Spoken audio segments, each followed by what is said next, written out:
இது ஃபர்ஸ்ட் மலேசியாவின் செய்திகள் உங்களுக்காக.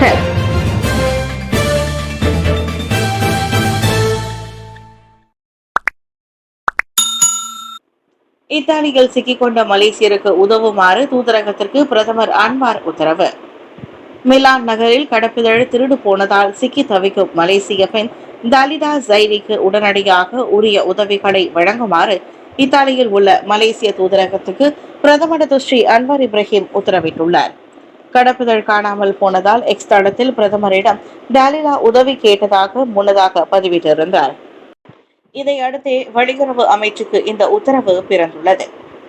அவசர பயண ஆவணம் கோரி ரோமில் உள்ள மலேசிய தூதரகத்தில் உதவி கேட்டதாகவும், ஆனால் ஆவணங்களை கையெழுத்திடும் அதிகாரம் பெற்ற அதிகாரி இல்லை என்பதால் உதவ இயலாது என்றும் தம்மிடம் கூறப்பட்டதாக டாலிலா கூறியிருந்தார். பிரதமர் அன்வார் ஜூலை 1 முதல் 3ஆம் தேதி வரை அலுவல் பயணமாக இத்தாலியில் உள்ளார்.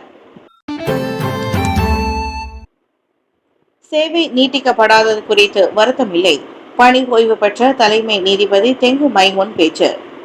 தனது பதவிக்காலம் முழுவதுமோ அல்லது சேவை நீட்டிக்கப்படாதது குறித்தோ தமக்கு எந்த வருத்தமும் இல்லை என கட்டாய பணி ஓய்வு பெற்றுள்ள நாட்டின் தலைமை நீதிபதி துங்கு மைமுன் துவான்மாட் கூறியுள்ளார். தம்மை பொறுத்தவரை நாட்டின் 16வது தலைமை நீதிபதியாக சேவையாற்றியது தமக்கு கிடைத்த பெருமை மற்றும் கௌரவம் என்றார் அவர். புத்ரஜயா கூட்டரசு நீதிமன்ற வளாகத்தில் தனது கடைசி வேலை நாளான நேற்று செய்தியாளர்களிடம் அவர் பேசினார். மேலும் 6 மாதங்களுக்கு சேவை நீட்டிக்கப்படவில்லையே என்ற வருத்தமோ கவலையோ துளியும் இல்லை. நான் பதவி வகித்த 6 ஆண்டுகளுடன் ஒப்பிடுகையில் 6 மாதங்கள் என்பது ஒரு பெரிய விஷயமே அல்ல என்றார் அவர். ஓய்வு பெறுவது தொடர்பில் பொதுமக்களிடம் இருந்து பெற்ற கருத்துகளும் வழக்கறிஞர்களின் கருத்துக்களையும் பார்க்கும்போது நாட்டின் நீதி பரிபாலன துறை மீதான நம்பகத்தன்மையை நான் ஓரளவுக்கு அதிகரித்திருப்பதை புரிந்து கொள்ள முடிகிறது. தமக்கு பிறகு அப்பொறுப்புக்கு வருபவரும் அதை தொடருவார் என தாம் நம்புவதாக தெங்கு மைமுன் சொன்னார். தெங்கு மைமுனுக்கு கட்டாய பணி ஓய்வு வயதான 66 வயது இன்று பூர்த்தியாகிறது. நாட்டின் தலைமை நீதிபதியாக பொறுப்பேற்ற முதல் பெண் என 2019ஆம் ஆண்டு இவர் வரலாறு படைத்தவராவார். தெங்கு மைமுனுக்கு பதிலாக பொறுப்பேற்பார் என எதிர்பார்க்கப்பட்ட மேல்முறையீட்டு நீதிமன்ற தலைவர் அபாங் இஸ்பன்கா அபாங் ஷாஷம் இன்று ஓய்வு பெறுகிறார். கிளானில் இடைநிலை பள்ளி மாணவர்களிடையே சண்டை, வைரலான காணொலி. கிளான் மேரு ஜாலான் மெராந்தி சுதேராவில் உள்ள நாசிகண்டார் உணவகத்தின் பின்புற பகுதியில் இடைநிலை பள்ளியை சேர்ந்த மாணவர் கும்பல் ஒன்று சண்டையிடும் 22 வினாடிகளை கொண்ட காணொலி சமூக ஊடகங்களில் வைரலாகியுள்ளது. இதனிடையே இச்சண்டையில் ஈடுபட்டவர்கள் மேரு வட்டாரத்தில் உள்ள இடைநிலை பள்ளியை சேர்ந்த சில மாணவர்கள் என்பது விசாரணையில் தெரிய வந்திருப்பதாக வடகிழான் மாவட்ட போலீஸ் தலைவர் துணை கமிஷனர் எஸ் விஜயராவ் தெரிவித்துள்ளார். இச்சம்பவம் குறித்து இதுவரை எந்த ஒரு தரப்பினரிடம் இருந்தும் போலீஸ் புகார்கள் பெறாத நிலையில் பள்ளி மாணவர்கள் சம்பந்தப்பட்ட எந்த ஒரு விஷயத்தையும் போலீஸ் கடுமையாக கருதுவதாக விஜயராவ் வெளியிட்ட அறிக்கை ஒன்றில் கூறியுள்ளார். பாதுகாப்பு மற்றும் பொது அமைதியை உறுதிப்படுத்துவதில் கடுமையான நடவடிக்கை எடுக்கப்படும் என்பதோடு சமூகத்தில் குழப்பத்தை ஏற்படுத்தக்கூடிய அடிப்படையற்ற எந்த ஒரு ஆருடங்கள் மற்றும் அனுமானங்கள் குறித்த தகவல்களை பொதுமக்கள் பரப்பக்கூடாது என்றும் அவர் பொதுமக்களை அறிவுறுத்தினார். படகு ஓட்டுநரின் தடுப்பு காவல் மேலும் 1 நாளுக்கு நீட்டிப்பு. கடந்த சனிக்கிழமை தெலங்கானா பெர்ஹெந்தியான் தீவில் 3 பயணிகள் பலியான சம்பவத்தில் தொடர்புடைய படகு ஓட்டுநரின் தடுப்பு காவல் மேலும் 1 நாள் நீட்டிக்கப்பட்டுள்ளது. வியாழக்கிழமை வரைக்குமான அந்த தடுப்பு காவல் உத்தரவை பெசூட் மேஜிஸ்ட்ரேட் நீதிமன்றம் பிறப்பித்தது. 1952ஆம் ஆண்டு அபாயகர போதைப் பொருள் சட்டம் செக்ஷன் 15 உட்பிரிவு 1 உட்பிரிவு ஏவின் கீழ் மேற்கொள்ளப்படும் விசாரணைக்கு உதவுவதற்காக 22 வயது இளைஞருக்கான அந்த தடுப்பு காவல் உத்தரவை மேஜிஸ்ட்ரேட் நூரியானா முகமது சுக்ரி இன்று பிறப்பித்தார். முன்னதாக போதைப் பொருள் உட்கொண்டிருந்ததாக கடந்த சனிக்கிழமை கைது செய்யப்பட்ட படகு ஓட்டுநர் திங்கட்கிழமை முதல் 3 நாட்களுக்கு தடுப்பு காவலில் வைக்கப்பட்டிருந்தார்.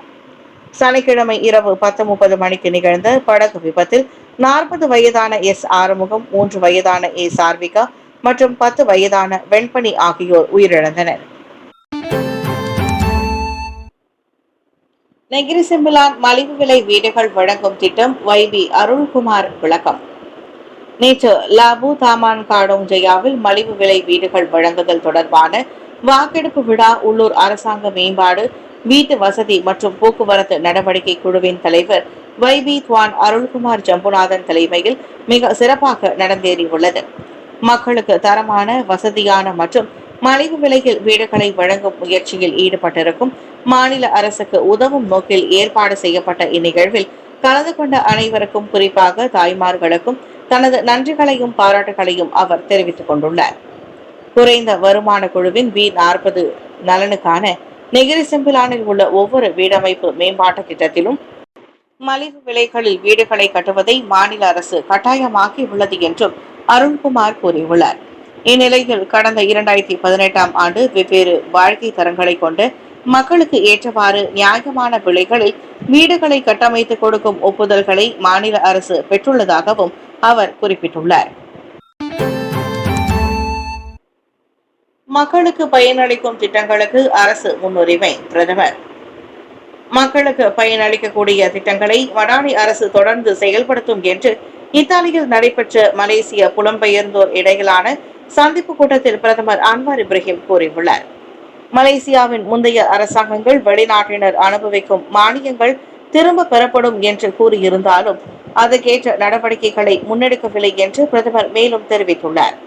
அதிகமான பள்ளிகள், பல்கலைக்கழகங்கள் மற்றும் மருத்துவமனைகளை கட்ட மடானி அரசு போதிய மானியங்களை ஒதுக்கி வருவதாகவும், இத்தாலியில் உள்ள மலேசிய புலம்பெயர்ந்தோருக்கு நாட்டை சர்வதேச அளவில் உயர்த்துவதற்கு முக்கிய பங்கு உள்ளதென்றும் அவர் குறிப்பிட்டுள்ளார். தங்களின் அறிவு மற்றும் திறன்கள் தாய்நாட்டின் நல்லாட்சிக்கு பங்களிக்கும் வகையில் அமையும் என்ற தனது எதிர்பார்ப்பையும் வருகையாளர்களின் முன்னிலையில் தெளிவுபடுத்தியுள்ளார். இந்நிலையில் வெளியுறவு அமைச்சர் முகமது ஹசான், இத்தாலி மற்றும் மலேசிய தூதர் ஜாகித் ரஸ்தாம், போக்குவரத்து அமைச்சர் லோக்ஸ்யூஃபு, விவசாயம் மற்றும் உணவு பாதுகாப்பு அமைச்சர் முகமது சாபு, பாதுகாப்பு அமைச்சர் கலித் நார்டின் மற்றும் முதலீடு, வர்த்தகம் மற்றும் தொழில்துறை அமைச்சர் தெங்கு சஃப்ருல் அஜீஸ் ஆகியோரும் இந்நிகழ்வில் கலந்து கொண்டு சிறப்பித்துள்ளனர். சிரம்பானில் ஒரே குடும்பத்தை சேர்ந்த 3 சடலங்கள் அழுகிய நிலையில் மீட்பு.